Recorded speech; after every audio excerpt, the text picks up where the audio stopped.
बिस्मिल्लाहिर्रहमानिर्रहीम। अस्सलाम वालेकुम नाज़रीन। आज का हमारा टॉपिक है रंग गोरा।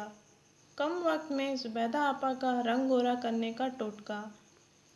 नाज़रीन, क्या आप कम वक्त में रंग गोरा करना चाहती हैं, वो भी बग़ैर किसी साइड इफ़ेक्ट के? तो इसके लिए आज हम आपको एक आज़मूदा सादा घरेलू टोटका बताएंगे जिसके जिल्द के लिए कोई नुकसान नहीं है। आज हर लड़का लड़की मसनूई तरीक़ों से तैयार करदा केमिकल्स वाली क्रीमें इस्तेमाल कर रहे हैं जिनका कोई ख़ास रिज़ल्ट नहीं मिलता, तो वो अपनी जिल्द को और भी ख़राब कर देते हैं। इस तरह वो रंगत को और ख़राब कर देते हैं और फिर परेशान रहते हैं कि किस तरह जिल्द को ठीक किया जा सके।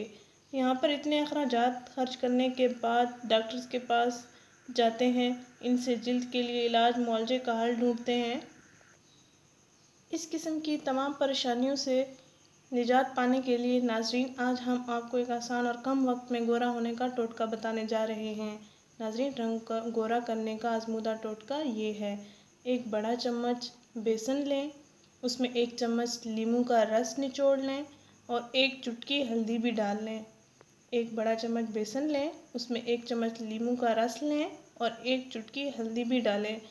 इनको अच्छी तरह मिक्स करके पेस्ट बना लें और हर रात सोने से पहले अपने चेहरे पर 20 मिनट तक लगाएं और साथ साथ हल्का हल्का मसाज भी करते रहें। इस तरह आपको बहुत सुकून मिलेगा और आपकी रंगत में भी निखार आएगा। 20 मिनट के बाद आप अपना चेहरा नीम गर्म पानी के साथ धो लें। आपका ये रंग कुछ ही दिन में गोरा होता दिखाई देगा। नाज़रीन, इस टोटके का कोई साइड इफ़ेक्ट नहीं है। आप ये किसी भी मौसम में किसी भी वक्त इस्तेमाल कर सकते हैं। हमारे इस वीडियो को ज़रूर शेयर करें, हमारा चैनल ज़रूर सब्सक्राइब करें। शुक्रिया। अल्लाह हाफ़िज़।